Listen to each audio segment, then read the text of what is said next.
رحیم شبو number 10۔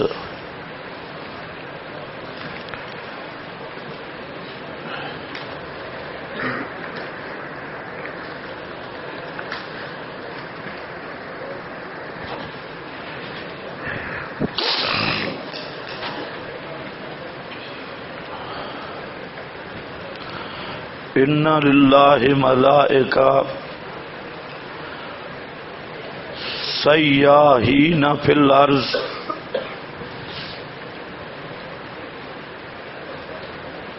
بے شک اللہ کے کچھ فرشتے ہیں چلتے ہیں زمین میں، یبلغونی من امتی السلام،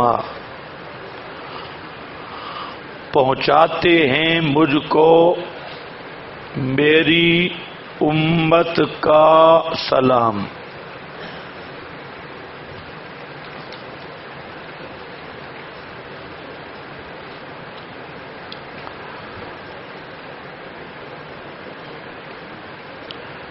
یہ نسائی جلد 1 صفحہ 172، مشکات صفحہ 88۔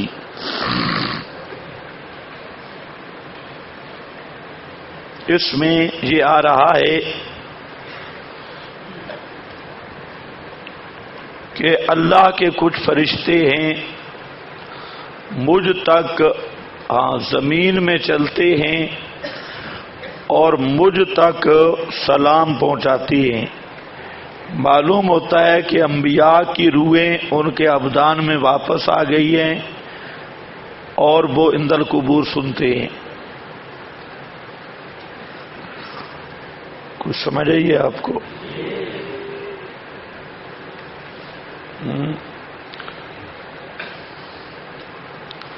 استدلال اور دلیل جہاں سب انبیاء کی بات ہے صحیح، تم بھی سادے ہو، تم کو جو ایسے جو کوئی کہہ دے ٹھیک ہے۔ یبلغونی میں سب انبیاء ہیں، سما کی بات ہے جو تردید ہے۔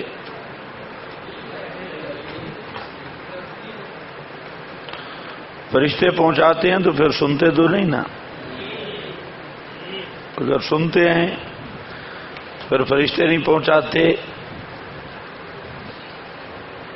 اور یہ کس لفظ کا معنی ہے کہ ارواح واپس آ گئیں،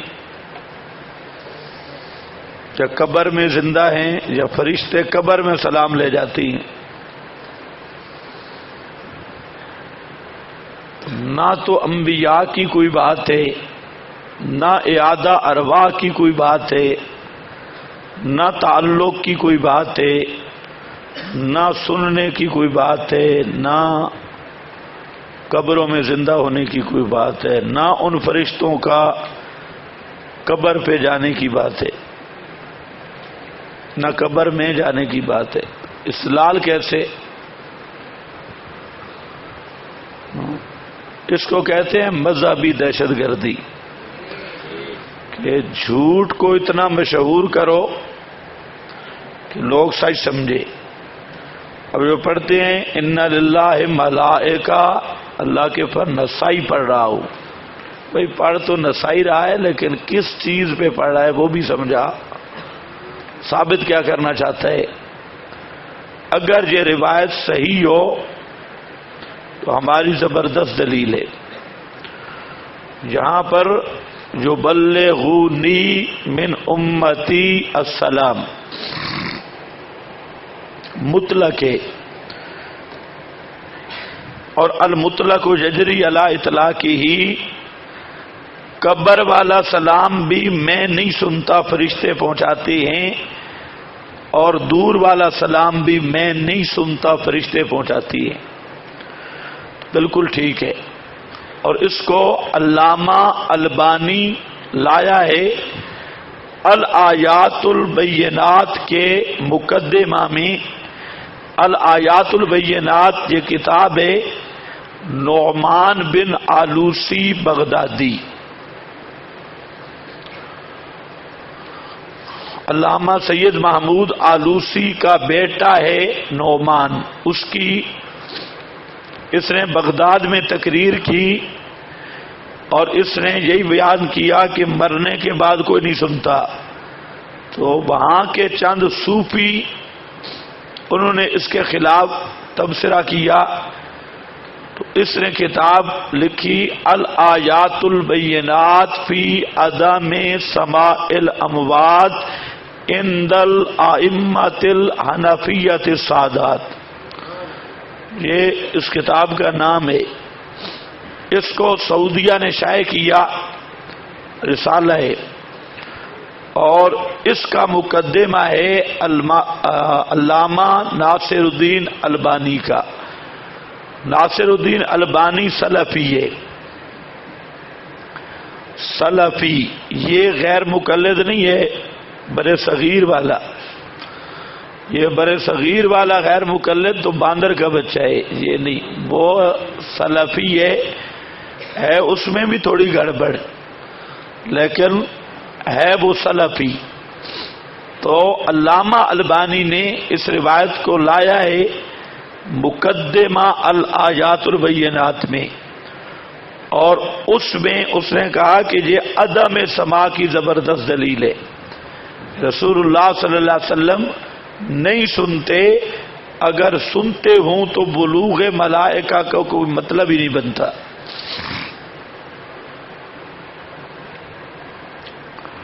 دیکھو، نمبر ایک، اس روایت میں نہ تو اعادہ روح کی بات اور نہ ہی تعلق تصرف یا سماع کی بات، اس لیے فریق مخالف کی دلیل ہرگز نہیں.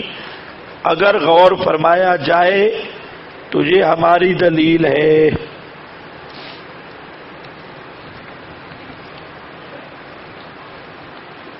ہمارے نظریہ کی کیا ہے؟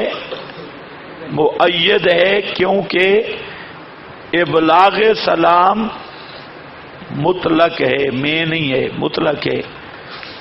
مطلق کا معنی چاہے قبر سے ہو یا پاکستان سے پہنچایا ہی جاتا ہے، سننے والی بات کوئی بھی نہیں.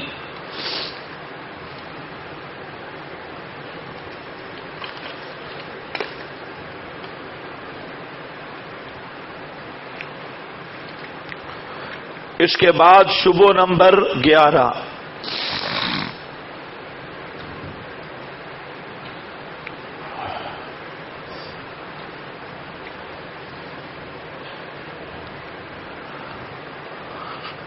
اس میں آ رہا ہے ما بین بیتی و ممبری روضۃ من ریاض الجنہ. پہلے ان کے کسی نے اس کو پیش نہیں کیا، لیکن آج کل سب سے بڑا زور اس روایت پہ دیتی ہیں کہ ما بین بیتی و ممبری روضۃ من ریاض الجنہ.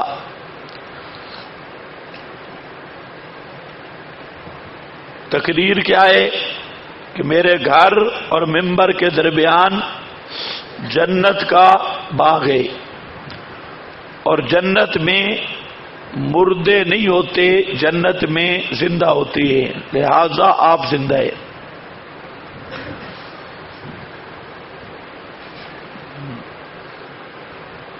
آپ کی قبر جو ہے روضۃ من ریاض الجنہ ہے، لہذا آپ کیا ہیں؟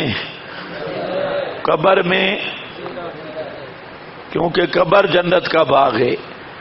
اب اس روایت کو وہ یوں لاتی ہیں، جہاں آپ کہتے ہیں نا رفیق اعلیٰ، تو وہ کہتے ہیں رفیق اعلیٰ بھی ما بین بیتی و ممبری روضۃ من ریاض الجنہ ہے. آپ کہیں گے وادخلی فی عبادی، وہ وادخلی جنتی، وہ کہیں گے ما بین بیتی و ممبری روضۃ من ریاض الجنہ، لہذا آپ ادھر زندہ ہے.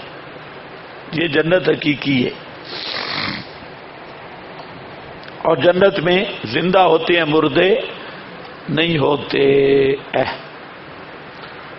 اب بات بن گئی.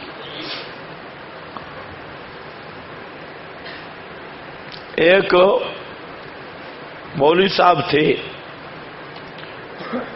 مولانا سرفراز خان صفدر کے ڈبل شاگرد تھے. ایک حکیم تھا، اس کے پاس میں دوائی لینے گیا. وہ حکیم تھا بہت متعصب، صحیح للڑ تھا. تو اس نے مجھے کہا کہ آپ پتری ہیں. پتری سمجھتے ہو کہ نہیں؟ میں نے کہا جی پتھر سے بھی تھوڑا سا سخت ہوں، اور آپ اگر محسوس نہ کریں تو آپ ربڑی ہیں. ربڑ سے ربڑی. مجھے کہتا ہے پتھر تو کسی کھاتے کا نہیں ہے. میں نے کہا پتھر تو کئی بڑے کام کی ہوتی ہیں. سنگ مرمر بھی پتھر ہے، اور حجر اسود بھی پتھر ہے، کعبہ بھی سارا پتھروں سے بنا ہے، مسجد نبوی حرم سب پتھروں سے بنا ہے، صفا پہاڑی مربع پتھر ہیں. تو پتھر تو بہت قیمتی ہوتے ہیں. پتھر کو تو رسول پاک نے بھی بوسہ دیا ہے. پتھر ہی تھا نا، رسول اللہ صلی اللہ علیہ وسلم نے اس کو چوما ہے، حجر اسود کو. البتہ ربڑ جو ہے یہ صرف خاندانی منصوبہ بندی والے استعمال کراتے ہیں، وہ اور کوئی ان کا کوئی خاص کام ہم نے نہیں دیکھا. اب وہ حیران پریشان ہوا. خیر بات لمبی ہوئی تو اس نے کہا ہم مناظرہ کرتے ہیں. مناظرے کا چیلنج تجھے زبردست دیتے ہیں. کہتے کل آپ نے آنا ہے، دوائی تو لینی ہے، اور کل اگر آپ اجازت دیں تو میں مولوی بلا لیتا ہوں. میں نے کہا بلا لے. دوسرے دن میں گیا تو وہ بڑا سفید ریش مولوی بیٹھا تھا، بزرگ. یہ بھی مولوی تھا، حکیم صاحب وہ بھی تھا، دونوں مولوی تھے. اب گفتگو شروع ہوئی. میں نے کہا اپنا عقیدہ لکھ کے دو یا بیان کرو. لکھنا ہے لکھو، بیان کرنا ہے بیان کرو، ترقی کرو. دو چار بریلوی تھے، ان کا وہ مولوی تھا، وہ مولوی تھا، اور میں تھا. کوئی لمبا چوڑا کوئی مجمع نہیں تھا. میں اس کے پاس دوائی لینے جاتا تھا. تو اس نے کہا ٹھیک. خیر ایک تو ان کا آپس میں جھگڑا بن گیا. وہ مریض کو چیک کرنے لگا حکیم. اس مولوی صاحب کو میں نے کہا عقیدہ لکھ کہ آپ کی روح مبارک جسم میں ہے یا رفیق اعلیٰ میں. اس نے عقیدہ لکھا کہ آپ کی روح مبارک جسم میں. حکیم صاحب مریض سے فارغ ہوا تو میں نے اس کو علیحدہ کہا، میں نے کہا ادھر لکھا آپ کی روح مبارک جسم میں ہے یا رفیق اعلیٰ میں. اس نے کہا رفیق اعلیٰ میں ہے، تعلق ہے. اب میں نے کہا ان کو دونوں عبارتیں. میں نے کہا تو کافر ہے یہ کہتے روح جسم میں ہے، یہ کہتے رفیق اعلیٰ میں ہے. اب ایک میں نے کہا پہلے تو آپس میں مناظرہ کرے، میں تمہارا ثالث ہوں، کہ آپ ایک عقیدہ متعین کرے کہ روح مبارک جسم میں ہے یا رفیق اعلیٰ میں ہے. وہ حکیم کہتے ہیں نہیں اتنا فرق نہیں ہے. میں نے کہا تیرا دماغ خراب ہے. ایک بات کہی جاتی ہے کہ اس بات میں زمین آسمان کا فرق ہے، اور تمہاری بات میں زمین اور 7 آسمانوں کا فرق ہے. یہ کہتا ہے جسم میں زمین میں آپ کہتے ہیں رفیق اعلیٰ، وہ 7 آسمانوں سے اوپر ہے. تو آپ کی بات میں تو 7 آسمانوں کا فرق ہے. خیر اس نے کہا یار چلو اسی سے کر بات. میں نے کہا ٹھیک ہے.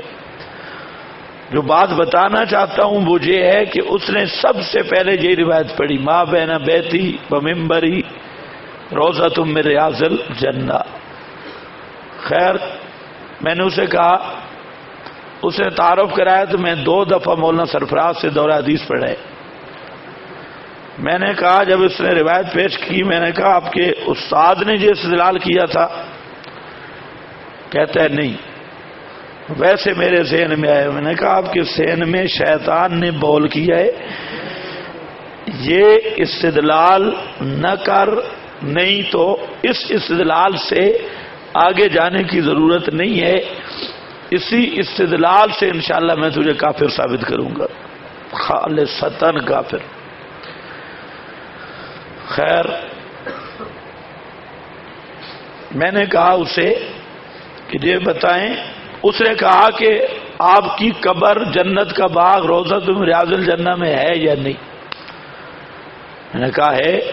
کہتے ہیں جنت ہے یا نہیں؟ میں نے کہا جنت ہے۔ کہتے ہیں جنت میں مردے ہوتے ہیں یا زندہ ہوتے ہیں؟ اب استدلال تام ہوا۔ میں نے کہا آپ کو موت کہاں آئی ہے؟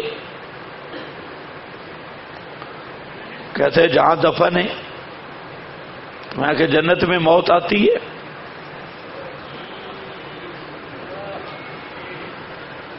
اتنا ہی بریکیں فیل ہو گئی۔ جنت میں موت ہے؟ اب وہ پھنس گیا، وہ دیکھے حکیم اس کی طرف دیکھے، یہ اس کی طرف دیکھے، دونوں۔ میں نے کہا مولوی صاحب ابھی تو نے اتنی تمہید باندھی کہ روضۃ من ریاض الجنہ، اس کو حدیث کہا، پھر آپ نے یہ کہا کہ یہ جنت ہے، اور پھر آپ نے یہ کہا کہ جنت میں زندہ ہوتے ہیں، مردہ نہیں ہوتے، اور ابھی آپ کیا کہہ رہے ہیں کہ آپ کو موت جنت میں آئی ہے؟ اس کا مطلب ہے جنت میں موت بھی ہے۔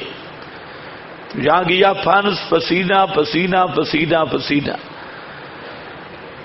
خیر، بس اتنی بات، وہ واقعہ میں آپ کو سنا رہا ہوں، باقی وہ واقعہ ادھر کا ہے۔ میں عرض کر رہا ہوں کہ یہ جو بات ہے، ان سے آپ پوچھیں کہ جنت سے کیا مراد ہے، حقیقی جنت یا مجازی؟ ما بین بیتی و منبری روضۃ من ریاض الجنہ، یہ حقیقی جنت ہے یا حکمی جنت ہے، مانوی جنت ہے، مجازی جنت ہے؟ ایک متعین کرو۔ اگر تم کہو کہ یہ حقیقی جنت ہے تو تم کافر ہو، اور اگر تم کہو یہ مجازی جنت ہے تو تم یہودی ہو۔ جیسے مرضی استدلال کرو، کیوں؟ ایسی بات نہیں، دلیل ذرا سمجھو۔ اللہ تعالی نے یہ اٹل فیصلہ کیا کہ من یشرک باللہ فقد حرم اللہ علیہ الجنہ، جس نے شرک کیا اس پر جنت حرام ہے۔ یہ نسکتی ہے یا نہیں؟ پھر اللہ تعالیٰ نے فرمایا حتی یلج الجمل،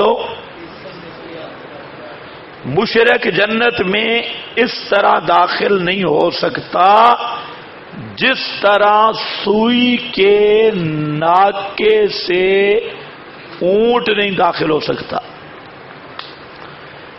یہ اللہ نے خبر دی ہے۔ کیا ہے؟ خبر، انشاء نہیں ہے، خبر ہے۔ اب اگر اس کو کہا جائے یہ حقیقی جنت، تو اس ٹکڑا ریاض الجنہ میں مشرک، قادیانی، رافضی وہاں جاتے ہیں یا نہیں جاتے؟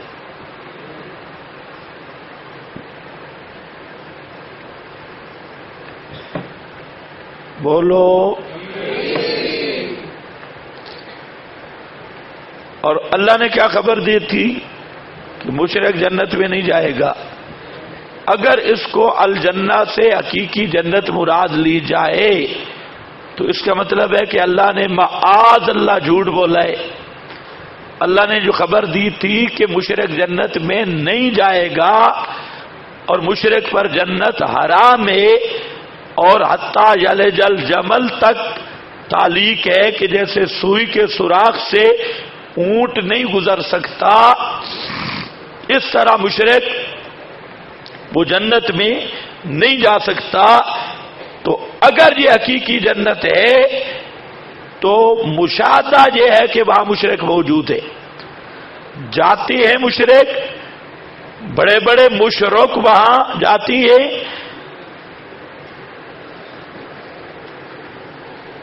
تو اس کا مطلب ہے کہ اللہ کا کلام کاذب ہے، اور اللہ کے کلام میں وقوع کذب ہو چکا ہے.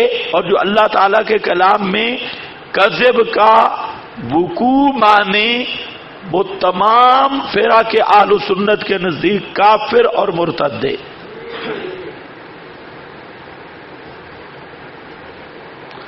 اگر تم کہو کہ جنت سے مراد کون سی جنت ہے، حکمی مجازی، تو پھر تم یہودی اس لیے ہو کہ جنت مجازی پر احکام جنت حقیقی کے فٹ کر رہے ہو. جنت مجازی تو ماں کے قدم بھی ہے، جنت مجازی تو تلواروں کے سائے بھی ہیں، جنت مجازی تو المساجد ہر مسجد ہے. تو پھر جنت مجازی کا نام لے کر احکام فٹ کر رہے ہو جنت حقیقی والے، تو یہ جنت میں بھی تعریف کر رہے ہو، اس لیے تم یہودی ہو. جواب تو میں نے پورا دے دیا، اللہ کرے آپ کو سمجھ آیا ہو. بولنے کی عادت نہیں یا سمجھ نہیں؟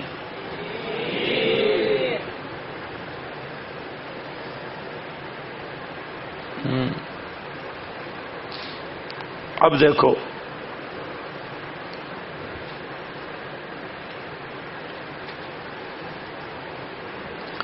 ہاں ایک بات مجھ سے رہ گئی. یہ جو پچھلی حدیث تھی نا، مولانا سرفراز کا استدلال، تو آپ کے پاس لکھا ہی ہے، آپ کو کام کی بات کرتے ہی نہیں. انا للہ ملائکہ والی حدیث، ہاں پاؤں پر کیا ہے؟ ہاں وہ کہتے ہیں کہ یہاں نی ضمیر آ چکی ہے، اور ضمیر سے مراد ہوتا ہے روح مع الجسد.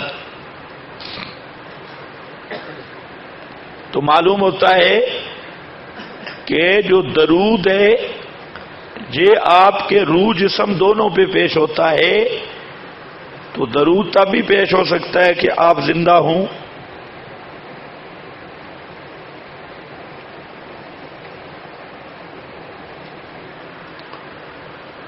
سمجھ گئے یا نہیں؟ تو مولانا سرفراز نے یہاں ہاتھ لگایا، اس نے کہا کہ یہ نی ضمیر ہے جو بلغو نی. اگر آپ کو یاد ہو تو اس کا جواب تو میں دے چکا ہوں، اور لکھا بھی ہے آپ کے پاس کہ نی ضمیر کئی مقام پہ ہے. اور نحنو نسرع من الجنہ، تو نانو ضمیر نہیں، انا احیاء فی الجنہ تو ضمیر ہے. تو ضمیریں اسی طرح قالوا بلا الست بربکم، کم ضمیر ہے اور مراد صرف ارواح ہیں. تو مولانا سرفراز کا یہ کہنا کہ ضمیر جہاں ہو روح جسم دونوں پر صلاۃ و سلام پیش ہوتا ہے، معلوم ہوتے ہیں زندہ. تو ہم پہلی بات ہی مولانا سرفراز کی غلط ہے دلائل کی روشنی میں. اور خود مولانا سرفراز نے کہا ہے من رآنی فی المنام فقد رآنی. یا نی وہی ضمیر ہے جو یبلغو نی والی. اور مولانا سرفراز کہتے ہیں کہ خواب کی رویت نہ جسم کی ہے نہ روح کی ہے. تو اب ان کو کہو یہاں ضمیر ہے، نہ روح مراد ہے نہ جسم. تو کہتے ہیں ضمیر میں روح جسم دونوں مراد ہوتی ہیں، تو یہاں روح بھی نہیں اور جسم بھی نہیں. اور دوسری بات بھی ذرا سمجھو،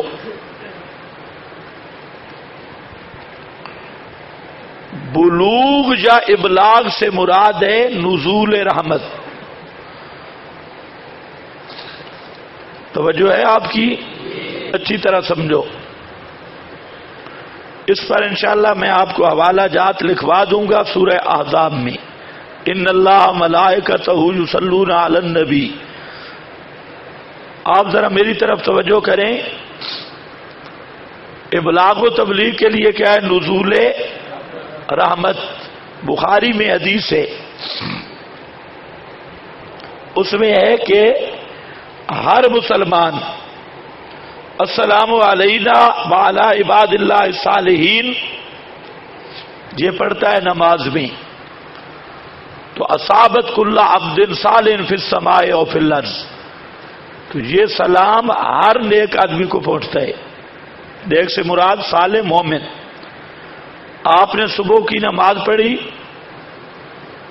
کہ نہیں پڑھی؟ آپ نے جب السلام علینا وعلی عباد اللہ الصالحین کہا تو مجھے آپ کا سلام پہنچا. میں نے پڑھی ہے تو آپ کو بھی سلام پہنچا. آپ کو پتہ چلا ہے کہ میں نے کس وقت پڑھی؟ زور کی. تو پہنچ تو بلوغ تو ہے، بلوغ ہے، لیکن علم یہ کیا ہے؟ انزال الرحمہ ہے. مطلب ہے کہ یہ دعا قبول ہوتی ہے. اور انزال الرحمہ کا واسطہ فرشتے ہوں جیسے اور چیزوں کا واسطہ ہے تو فلا اشکالہ. اور یہی بات کرینے کی آس ہے، ورنہ حضرت عثمان کی شہادت کی خبر مشہور ہوئی تو آپ نے یہ سمجھا کہ شہید ہو گئے. تو ظاہر بات ہے حضرت عثمان نے نمازیں تو نہیں چھوڑی تھی، نمازیں فرض ہو گئیں اور حکم آ گیا، تاکیدات، اتنا قرآن بھرا ہے اور نماز کے اندر سلام بھی ہے، درود بھی ہے. اگر اس طرح فرشتے پہنچاتے ہوتے تو نبی کریم علیہ السلام کو پتا ہوتا کہ عثمان کا بھی سلام آیا، بھی درود آیا. اس کی اور بھی بہت سارے مسائل ہیں. تو خیر، اب جو انزال الرحمہ ہے یہ بھی للڑوں کی شیطنت ہے. وہ سمجھتے ہیں حیات زندہ ہوں تو نزول رحمت کا محل بن سکتی ہے، اگر زندہ نہ ہوں تو نزول رحمت کا محل نہیں ہے. حالانکہ آپ کے ناخنوں میں کبھی حیات آئی تھی؟ جو آپ نے ناخن کاٹے یہ زندہ تھے. آپ نے جو بال کٹوائے بالوں میں روح ہوتی ہے، حیات ہوتی ہے.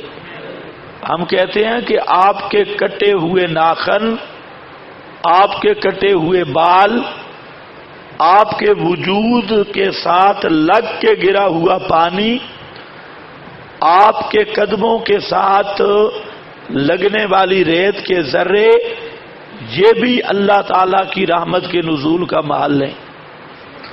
لڑ کیا جانے شان محمدی کو. یہ کہتے ہیں نبی کے اندر روح ہو تو رحمت آئے گی اور روح نہ ہو تو رحمت نہیں آتی. تو میں کہتا ہوں تم نے شان رسول کو سمجھا ہی نہیں. ہم کہتے ہیں کہ پیغمبر کے وہ اعضاء جہاں میں کبھی حیات کا وہ محل رہے نہیں، جیسے بال یا کٹے ہوئے ناخن یا آپ کے وجود کے ساتھ لگے ہوئے ذرے یا پانی. پانی زندہ ہے تو صحابہ کیوں وضو کا پانی لے کے مل رہے تھے؟ یہی تھا نا کہ اللہ کی رحمت کا نزول ہوگا. صحابہ نے آپ کے ناخن اور بال کیوں رکھے ہوئے تھے؟ کفن کے لیے، دفن کے لیے. تو نظریہ یہی تھا نا کہ یہ باعث نزول رحمت کا. تو یہ فارمولہ کہ رحمت تب آئے گی کہ آپ زندہ ہوں گے، تو اس کا مطلب ہے کہ یہ بدھو جیسے توحید اس نے نہیں سمجھی، اس نے شان نبوت بھی نہیں سمجھی. ہم کہتے ہیں کہ پیغمبر کا مقام اور شان اتنا اعلیٰ اور عرفہ ہے کہ آپ کے وہ اعضاء جن میں کبھی حیات آئی نہیں وہ بھی اللہ کی رحمت کے نزول کا محل ہے. اور آپ کا وجود اقدس جو آج میت قبر میں موجود ہے اس پہ بھی اللہ تعالی کی رحمت برس رہی ہے، اور اسی رحمت کی وجہ سے وہ محفوظ بھی ہے اور تر و تازہ بھی ہے.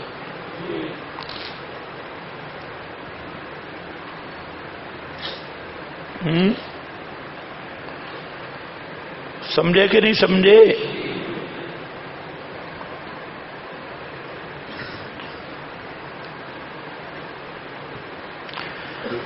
ماں بین بیتی و ممبری دیکھو،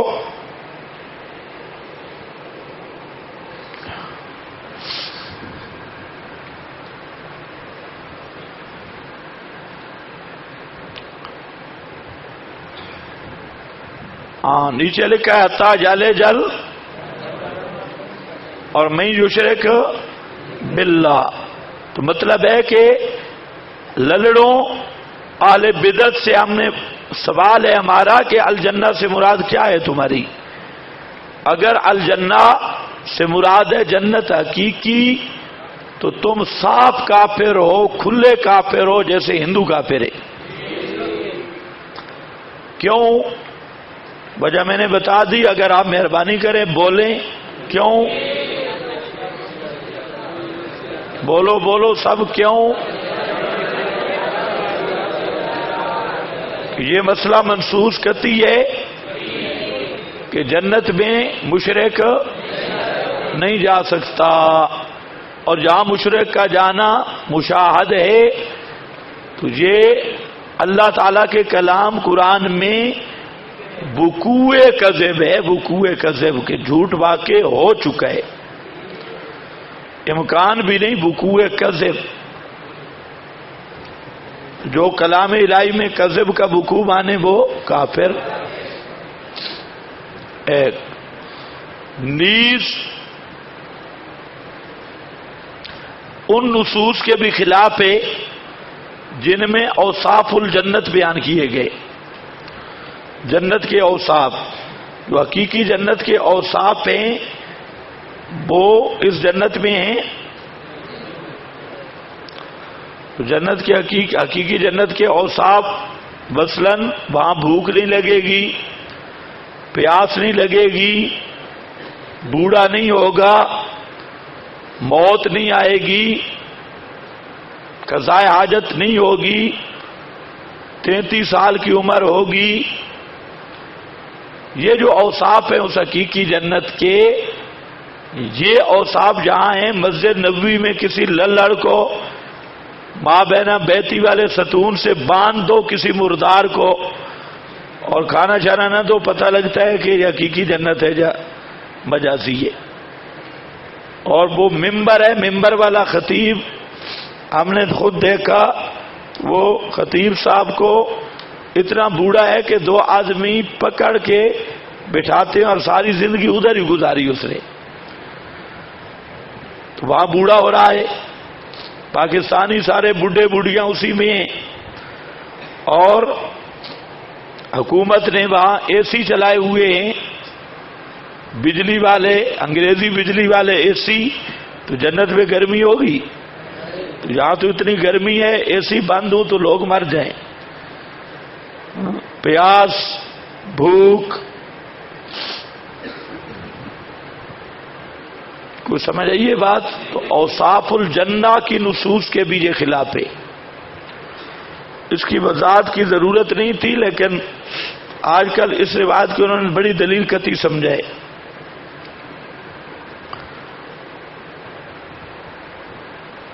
دوسرا، اس روایت کا اب تحقیقی جواب دے رہا ہوں، پہلا جواب الزامی تھا، ہے وہ بھی تقریباً تحقیقی، لیکن وہ مسکت ہے کہ تم متعین کر لو جنت ہے کون سی۔ دونوں صورتوں میں تمہارا بے ایمان ہونا متعین ہے، مسئلہ پیچھے رہ گیا۔ اب ذرا بات یہ ہے کہ اس روایت کے محدثین نے متعدد معانی بیان کیے، اور یہ حضرات بھی اگر پوری حدیث پڑھتے تو اس الجھن کا شکار نہ ہوتے۔ پوری حدیث بخاری میں بھی آئی ہے، موطا مالک میں بھی، مسند احمد میں بھی، صحیح ابن حبان میں بھی، اور اس میں آ رہا ہے کہ ما بین بیتی و ممبری روضۃ من ریاض الجنہ و ممبری علی حوضی، ممبری علی حوضی، میرا ممبر حوض پر ہے۔ اب اگر یہ جملہ پڑھ دیں تو مسئلہ صاف ہے کہ ابھی تو حوض کوثر نہیں ہے نا، حوض کوثر کب ہوگا؟ قیامت کے دن۔ تو ممبری علی حوضی بتلا رہا ہے کہ اس ٹکڑا کو اور میرے ممبر کو قیامت کے دن ممبر کو حوض پہ منتقل کر دیا جائے گا اور اس ٹکڑے کو جنت کا حصہ بنا کے جنت میں منتقل کر دیا جائے گا. تو مانا صاف سا کوئی اشکال نہیں ہے. سمجھ رہے ہو میری بات؟ صاف مانا ہے. اور یہ مانا ابن حجر نے لکھا، علامہ عینی نے لکھا، اور بخاری کے حاشیے پر لکھا، اور حاشیہ بخاری کا علامہ سہارنپوری کا ہے، اور اشیاء میں لکھا، اور کستلانی نے لکھا، اور مشکات کے حاشیے پہ لکھا، سب جگہ پہ لکھا کہ یہ ٹکڑا جیسے حجر اسود کو جنت کا حصہ بنایا جائے گا، یہ خاص ٹکڑا اس کو قیامت کے دن اللہ تعالی جنت کا حصہ بنا دیں گے اور آپ کے ممبر کو آپ کے حوض پر نصب کر دیں گے. کوئی اشکال ہے؟ اس کی مثال ہے، آپ نے سب مساجد کو بھی فرمایا ہے یہ ریاض الجنہ. ہر مسجد جنت کا باغ ہے، ریاض الجنہ ہے، اور آپ کی یہ مسجد یہ بھی ریاض الجنہ ہے. آپ نے فرمایا اذا مررتم بریاض الجنت فرتعوا منہا، جنت کے باغوں سے گزرو تو چرو. صحابہ نے پوچھا وما ریاض الجنہ، جنت کے باغ کیا ہیں؟ آپ نے فرمایا المساجد، ہر مسجد جنت کا باغ ہے. تو آپ بھی جنت میں بیٹھے ہیں. سمجھے کہ نہیں سمجھے؟ یہ بھی جنت ہے. کیا معنی ہے؟ یہ مسجد بھی قیامت کے دن یہاں سے کٹ کر جو آپ جگہ جس پہ بیٹھے ہیں یہ بھی جنت میں جائے گی. مشرک کی مسجد مسجد نہیں ہے، مشرکوں کی بنائی ہوئی، للڑوں کی بنائی ہوئی مسجدیں وہ مساجد کے حکم میں نہیں ہیں. موحدین کی مسجدیں ان المساجد للہ، یہ مسجدیں ہیں، اور وہ سارے مسجد زرار کے حکم میں ہیں. مشرکین اہل بدعت کے مدارس، مساجد، دارالعلوم، جامعات، یہ سب مسجد زرار کے حکم میں. ہاں ذرا تھوڑا سا ٹیکا ہے مشکل، ہاں لیکن پہچانا ہوگا. یہ سب مسجد زرار کے حکم میں. تم تو کہتے ہو دارالعلوم، اکوڑا خٹک، الزراریہ، جتنے مشرکین کے مراکز ہیں سب کے سب مسجد زرار کے حکم میں. اگر اللہ موحدین کو حکومت دے تو ان پر سب پہ بلڈوزر پھرے گا، سب پہ، اور ان کی اینٹیں بھی کہیں استعمال کی نہیں ہیں. ہاں بھائی دیکھو، تو ہر مسجد وہ موحدوں کی مسجد جو مسجد ہے وہ جنت کا باغ ہے. اس سے سا التقوی التوحید.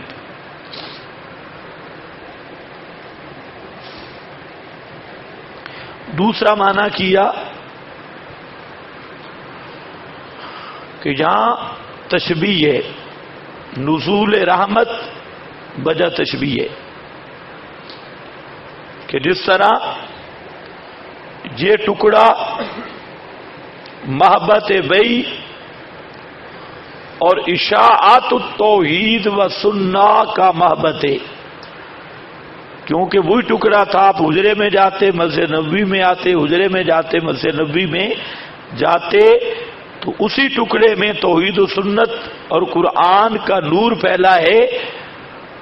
تو جس طرح اللہ کی رحمت کا نزول جنت میں ہوتا ہے، اس ٹکڑے پر بھی رحمت خدا بندی کا نزول اس نہر کا ہوتا ہے. کوئی اشکال نہیں، بالکل ٹھیک ہے. نمبر 3، تیسرا معنی تیسرا معنی ہے لِأَنَّ الْعِبَادَةَ فِيهَا تُؤَدِّي إِلَى الْجَنَّةِ، یہ بھی ان سب کتابوں میں ہے، اور مطلب یہ ہے کہ جو مشن اور مسئلہ اس جگہ سے آپ نے بیان کیا اس کو مان لو، یہی سبب ہے جنت کا۔ وہی مسئلہ مانو جو اس جگہ ما بین بیتی و ممبری کا مسئلہ ہے، وہ مسئلہ مانو، وہ ہے سبب جنت کا، حصول جنت کا سبب ہے۔ یہ معنی بھی کیا ہے سب ان حضرات نے، شارحین نے۔ اور کتنے معنی ہو گئے؟ 4 ہو گئے۔ 5واں معنی کہ یہاں پر 5واں معنی تو وہی ہے لیکن تھوڑی سی توضیح ہے۔ جیسے حدیث میں آتا ہے، اسی چوتھے کی توضیح بنا لو۔ حدیث میں آتا ہے کہ الجنت تحت ظلال السیوف، جنت تلواروں کے سائے کے نیچے ہے، اور جنت ماؤں کے قدموں کے نیچے ہے۔ تو اب اس کا کیا معنی؟ ماں کی خدمت سبب ہے جنت کا۔ تلوار کے ساتھ ایسے ملحدین، محرفین، اکراڑوی جین، سرفرازی جین اور یہ سب آزری جین کے ساتھ جہاد کرنا، شہید ہو جاؤ گے تو سیدھے جنت میں پہنچو گے، یہ معنی ہے۔ تو اب انہوں نے صحیح حدیث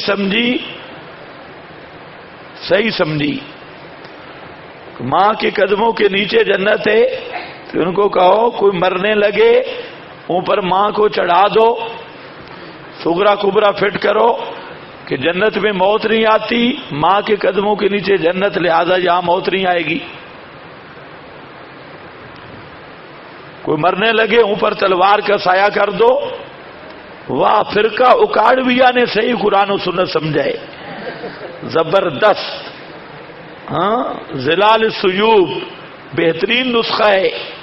کوئی مرنے لگے اوپر تلواریں 4-5 ٹانگ لٹکا دو، اس کا سایہ ہوگا، سغرا کبرا ملاؤ، چونکہ جنت ہے چنانچہ موت نہیں، پتہ ہو جائے گا۔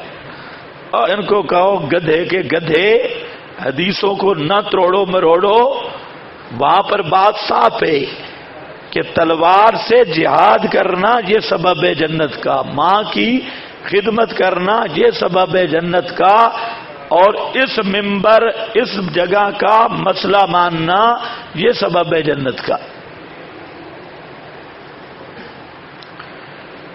اسی پر پھر وہ کہتے ہیں لمبی بات کہ اللہ نے فرمایا، جبریل آیا اور جبریل کہتے ہیں رسول پاک صلی اللہ علیہ وسلم کو کہ اللہ کے محبوب، اللہ فرما رہے ہیں آجا، نبی پاک نے فرمایا نہیں آتا۔ یہ یادگار خطبات آپ پڑھیں، یہ مکمل اسی طرح ہے، کوئی دیکھتی ہے، ہم نے کبھی کسی پہ غلط بیانی نہیں کی، کوئی صوفی دیکھتی ہیں، پتہ نہیں شاید ہوگا یا نہیں۔ اللہ نے فرمایا آجا، آپ نے فرمایا نہیں آتا، اللہ نے فرمایا آجا، آپ نے فرمایا یا اللہ حضرت عائشہ کا حجرہ نہیں چھوڑ سکتا، اللہ نے فرمایا چل محبوبہ، پھر جنت میں ادھر ہی بھیج رہا ہوں، جنت آئیا، تو اللہ نے جنت ادھر بھیج دی۔ ما بین بیتی و منبری روزہ ریاض الجنہ، ڈبل کی راڑ ہے، ڈبل۔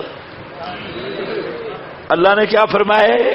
اند سدرۃ اندہا جنت المأوا، اور ساری حدیثیں پڑھ چکے ہو، سقفو عرش الرحمان، جنت وہ ہے۔ اور یہ کہنا کہ اللہ نے فرمایا محبوبہ آ جا، اور نبی کریم علیہ السلام فرمایا یا اللہ نہیں آتا، اس سے بڑا الزام رسول اللہ پہ نہیں ہو سکتا۔ سمجھے کہ نہیں سمجھے؟ پھر اللہ نے فرمایا چلو تو نہیں آتا تو میں جنت ادھر بھیج دیتا ہوں، یہ تو جیسے مریدنیوں سے یہ پیار کرتی ہے، یہ مریدنیوں والی بات تھی۔ اللہ کے لیے ایسی باتوں کا تصور کرنا بھی کفر ہے۔ یہی کہتے ہیں نا کہ مرید کہتا ہے پیر جی آ جا، تو کہتے ہیں نہیں مجھے کام ہے نہیں آتا، نہیں پیر جی آ جا، نہیں تو ہم آ رہی۔ یہ تو وہ لاڈ لوڈ ہیں جو مرید مریدنیاں وغیرہ وغیرہ وہ کرتی۔ خیر، کوئی بات سمجھ رہا ہے پوچھ لو پھر۔ امید ہے کہ آپ نے ابھی بولنا چھوڑ دیا، موت قریب ہے اور بول چال ختم ہے۔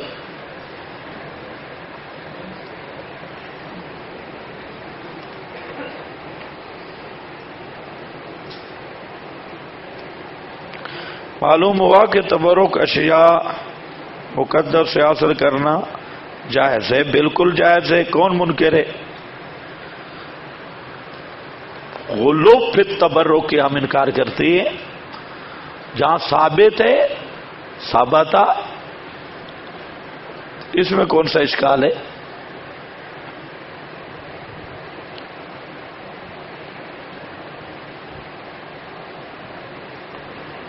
اب یہ پرچی والا مجھے ملے تو اس کو 10 ڈنڈے لگاؤں۔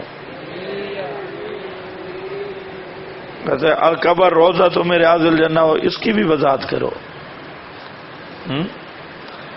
جو وضاحت ہو رہی ہے نا اس کو سمجھ پہلے۔ تابعہ بن، طبیہ کھوتا نہ بن، کھوتا ماں سے آگے بھاگتے اور تابعہ ماں کے پیچھے چلتے، فرق ہوتے۔ ہاں بھائی دیکھو،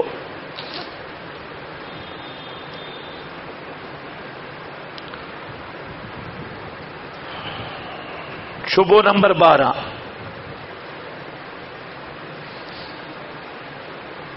یہ بات تو اب ہمارے بچوں کو بھی حفظ ہو گئی ہے 12واں شبہ۔ من صلی علیہ عند قبری سمیتہ، من صلی علیہ عند قبری سمیتہ، جو میری قبر پہ درود پڑے تو میں سنتا ہوں اور دور والا پہنچایا جاتا ہے۔ اس روایت پر 2 باتیں، ایک بات ہے اس کی سند پر اور دوسری بات ہے اس کے متن پر۔ میں سب سے پہلے متن کی بات عرض کرتا ہوں، سند کی دوسرے نمبر پر۔ من صلی علیہ عند قبری، جو قبر پر درود پڑے، اندہ ظرف مبہم میں، آپ نے کافیہ شرح جامی میں پڑھا اندہ لدا، اندہ ظروف مبہمات میں سے ہے، اور ظاہر بات ہے عقیدے میں دلالت قطعی کا ہونا ضروری ہے، ابہام سے عقیدہ ثابت نہیں ہوگا، تو ہم کہتے ہیں اس اندہ کی تعیین کر دو۔ ایک بات ہے، چھوٹا سا سوال ہے، اندہ کی شرعی تعیین کیا ہے؟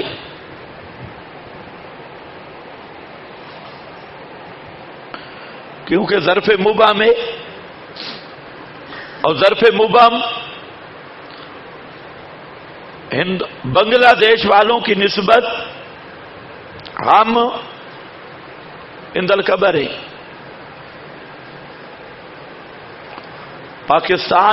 پاکستانیوں کی نسبت ایرانی عند القبر ہیں،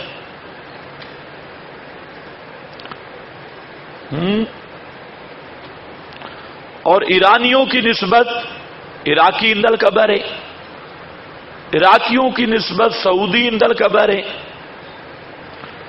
سعودیوں کی نسبت مکی عند القبر ہے، مکیوں کی نسبت مدنی عند القبر ہے، مدنیوں کی نسبت بازاری عند القبر ہے، بازاریوں کی نسبت مسجد نبی کے اندر داخل عند القبر ہے، اور مسجد نبوی کئی کلومیٹر پر ہے، تو عند القبر کا کیا معنی؟ سب سے پہلی بات متن کی تعجیل، جو اکابر نے اندا کی تعجیل کی، سب نے، انہوں نے کہا داخل الحجرہ۔ حضرت عائشہ رضی اللہ تعالی عنہا کہ حجرے کے اندر تحقق کے اندیت، اندا کا اطلاق، سمجھو بات، اندا کا اطلاق، اندیت کا اطلاق، وہ کیا ہے؟ داخل بولو داخل الحجرہ، داخل الحجرہ۔ اور فرماتی ہیں کہ خارج الحجرہ بعید ہے اور وراء الجدار ابعد ہے، وراء الجدار ابعد ہے۔ یہ الرد علی الاخنائی ابن تیمیہ اور فتاوی حدیثیہ ابن حجر، الصارم المنکی علامہ ابن عبد الہادی، سیانت الانسان بشیر الدین کنوجی،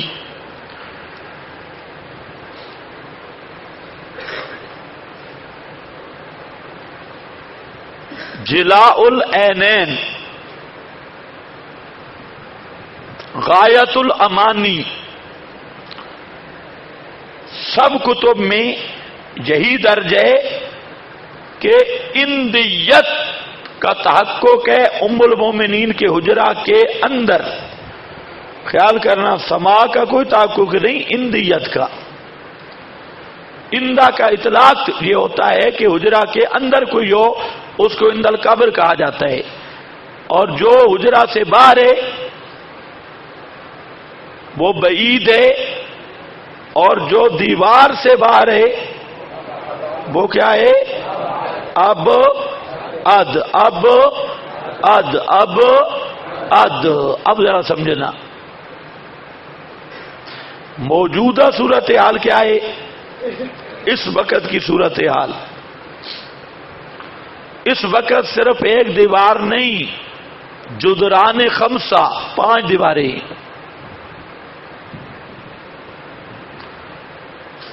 5 دیواریں، اور مسلم 5ویں دیوار سے بھی فاصلے پہ کھڑا ہوتا ہے۔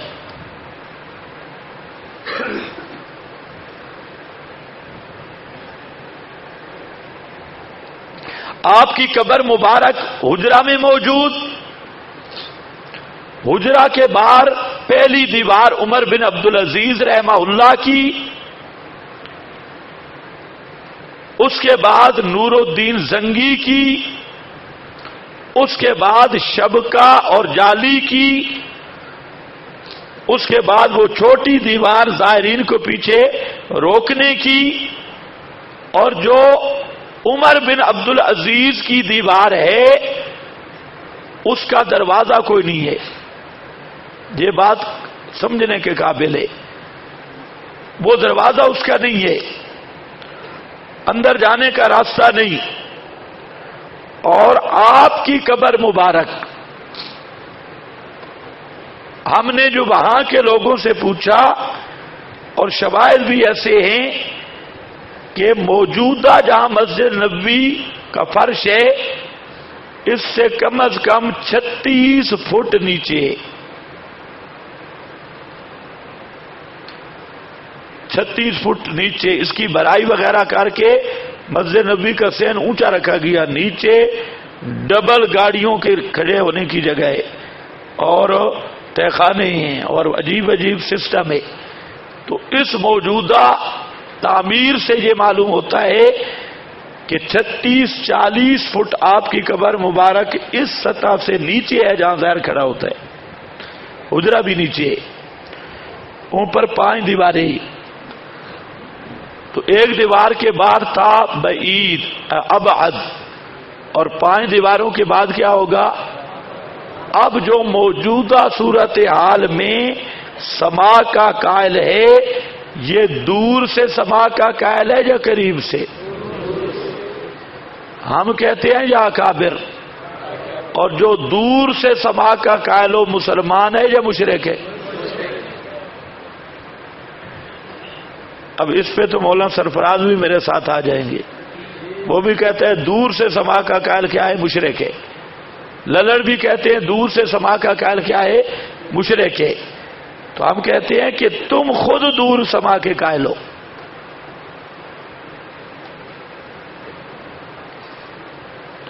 تو پہلی چیز ہے اندہ متعین کرو، انشاءاللہ اندیت کے متعین ہونے تک ان کا کام پورا ہو جائے گا۔ اور پھر اپنا عقیدہ بھی بیان کرو کہ تم کہاں سے سما کے قائل ہو۔ یہ جو رفیع عثمانی ہے،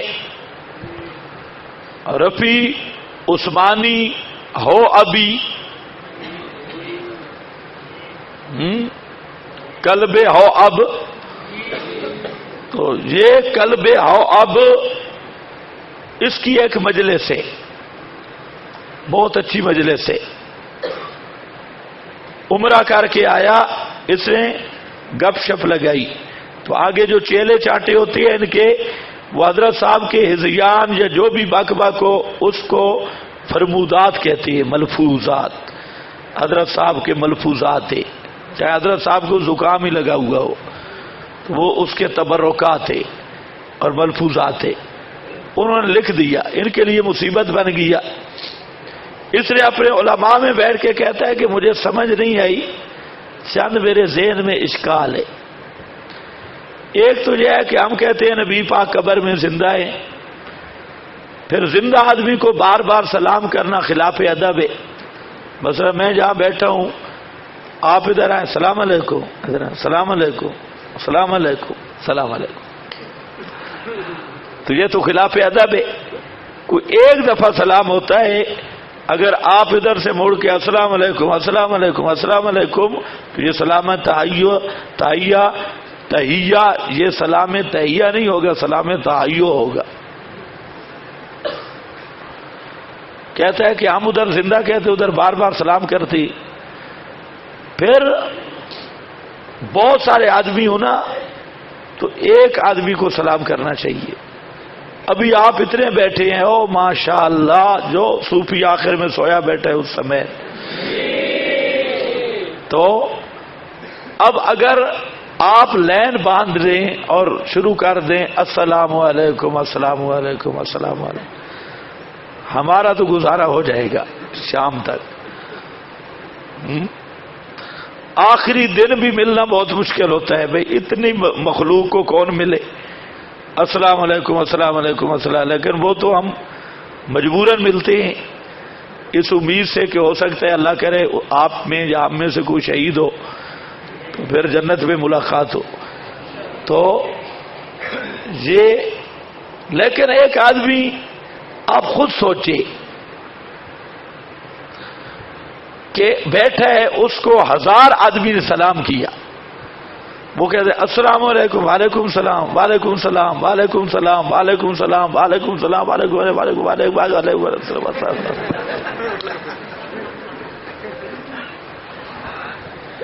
تو اس میں یہ جو مجیب ہے اس کی کوئی فضیلت ہے؟ ہر ایک کے سلام کا جواب دے رہے، اس میں مجیب کی کوئی فضیلت ہے؟ کوئی رفعت درجات، کوئی شان، یا مجیب پر مصیبت ہے؟ یہ تو مصیبت ہے مجیب پر۔ اچھا پھر یہ بھی ہے، ادھر خط بھی آ رہے ہیں، ادھر فرشتہ بیٹھا ہے کہ آج ترنول کے اس شیطان نے آپ کو درود پڑھائے اور تو نجی نہ پڑھائے، اور آج فلانے نے پڑھا، آج فلانے نے پڑھا۔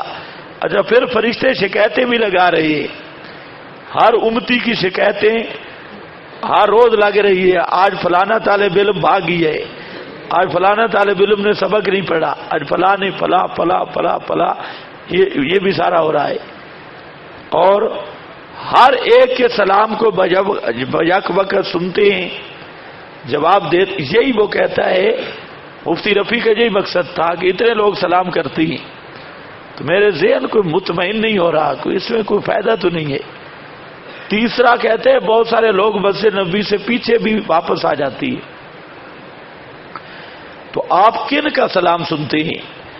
جو مواجہ کے پاس جاتے ہیں، جو پیچھے سے واپس آ جاتی ہیں، کچھ لوگ ریاض الجنہ میں درود پڑھ رہے ہوتے ہیں، ان کا پتہ نہیں سنتے ہیں کہ نہیں سنتے۔ تو اس کا جواب چاہیے۔ انہوں نے البینات رسالے میں اس کو شائع کر دیا، اور یہ پوری گفتگو اس کی شائع ہو چکی ہے رفو صاحب کی۔ تو اب ان سے یہ بھی بات پوچھنے والی ہے، تبصرہ کر رہا ہوں ابھی، اندیت پر کلام ہے، بس اتنی بات ذہن میں رکھو، آگے گپے یہ گپ شپ لگا رہے، اندیت کو متعین کرنا ان کا کام ہے، بس اندہ مبہم ہے، ابہام سے کوئی چیز ثابت نہیں ہوتی، بس آپ کا مسئلہ وہاں کھڑا ہے، آگے میں گپ لگا رہا ہوں، اور یہ گپیں بھی آپ کو آ جائیں۔ اب ان کا عقیدہ کیا ہے؟ وہ کراچی کا ایک محقق ہے یوسف لدھیانوی، ان کا جو مر جائے وہ اکابر مرتی بن جاتا ہے۔ تو وہ یوسف لدھیانوی نے آپ کا مسائل، ان کا حل، وہ ریڈیو والے سوال و جواب ہے، وہ اس میں لکھا ہے۔ اب چونکہ ان کے لیے تو وہ بھی نسختی ہے، تو اس میں لکھا ہے، کسی نے سوال کیا کہ آپ کہاں سے سنتی، سننے کا کوئی حد؟ تو اس نے کہا کہ مسجد نبوی کی حدود میں جہاں جتنا پست آواز سے سلام پڑھا جائے آپ سنتے ہیں۔ اگلی بات زبردست لکھی، اس نے کہا کہ اگرچہ مسجد نبوی یمن تک چلی جائے تو آپ وہاں سے بھی سنیں گے جتنا پاس درود ہو۔ اب تو بزرگوں مسئلہ اور بن گیا، مسجد نبوی میں اللہ آپ کو لے جائے اور آپ وہاں جا کر دیکھیں، اگر آپ پھریں گے کئی کلومیٹر بنتے، پرانا پورا شہر مدینہ پر مسجد نبوی ہے، سارے باغات اور آبادی سب مسجد نبوی کے نیچے ہے، سارے کنویں بھی نیچے ہیں، وہ اتنی بڑی مسجد ہے، پوری آبادی مدینہ کی۔ تو اب تو اندہ اور کھل گیا، ہاں پوری مسجد نبوی کی حدود، اور مسجد نبوی چلی جائے یمن کی طرف۔ ہم کہتے ہیں چلو یہ پھر بتاؤ کہ یہ سننا تحت الاسباب ہے یا فوق الاسباب ہے؟ اگر یہ سماع تحت الاسباب ہے، اس کی دلیل لاؤ۔ سری مشاہدتاً فوق الاسباب ہے، اسباب ہے ہی نہیں، وصول صوت وہاں کوئی عادی اسباب نہیں، اور ما فوق الاسباب ہے تو ما فوق الاسباب غیر اللہ کو سمیع ماننے والا وہ مشرک ہے۔ بات پھر وہاں آ کے کھڑی ہوگی۔ اگر آپ کو سمجھ آئی ہے تو اس لیے میں کہتا ہوں کہ عام مردوں کے فی الجملہ سماع کا قائل، اس کی یا موارد مخصوص کا قائل، اس کی تو کچھ نہ کوئی تعویل ممکن ہے، لیکن جو رسول پاک صلی اللہ علیہ وسلم کے سماع کا قائل ہے، اس کے تو کافر ہونے میں کوئی تردد فی تردد بھی نہیں ہے۔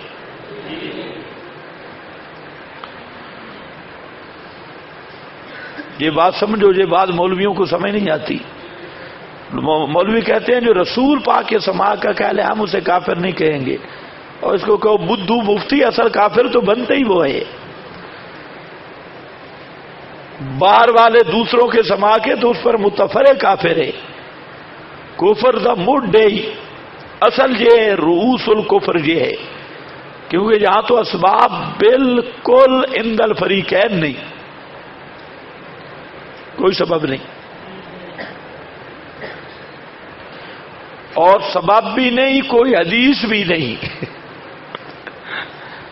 عام مردوں کے بارے میں چلو کرا نیال آ جائے گی، کلیب بدر کوئی نہ کوئی ڈھکوسلا ادھر ادھر کر کے کوئی سغرا کبرا ملا کے، لیکن یہ جو ہے انبیاء یا نبی کریم علیہ السلام کے بارے میں تو ایک ضعیف حدیث بھی نہیں سما عند القبر پر۔ اللہ کرے آپ کو سمجھ آئے، اللہ آپ کو بولنے کی توفیق دے، اونچا آمین کہو۔ ہاں، دوسری بات ہے متن پر، سند پر۔ نماز پڑھ لو پھر سند پہ بس کرتے ہیں۔